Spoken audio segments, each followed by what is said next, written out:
Friends, మీరు ఇప్పుడు చూస్తున్నది ఏ ఊటీ, కొడైకెనాల్, మున్నార్ లాంటి సిటీ కాదు. జస్ట్ మన ఆంధ్రప్రదేశ్లోని వైజాగ్ దగ్గర ఉన్నటువంటి అరకు, పాడేరు ప్రాంతం.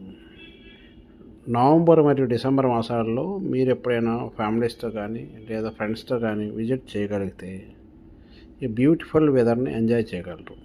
ఈ ఈ విజువల్స్ ఏవైతే ఉన్నాయో ఈ మధ్యాహ్నం ఆఫ్టర్నూన్ 1 to 2 మధ్యలో తీసినవి. అంటే ఎలా ఉంటుందో అర్థం చేసుకోండి. ఇప్పుడు ఈ ఈ టైంలో మధ్యాహ్నం పూట ఇలాంటి వెదర్ ఉంటే సో ఈవినింగ్ అయితే ఇంకా ఎలాగ ఉంటుంది. సో ఫ్రెండ్స్, మీకు ఎప్పుడైనా ఎలాగైనా వెళ్ళాలంటే తక్కువ ఖర్చుతో మనకు దగ్గరలో ఉన్నది అరకు, పాడేరు ప్రాంతము. ఇప్పుడు చాలా బాగా డెవలప్ అయింది. చాలా బాగా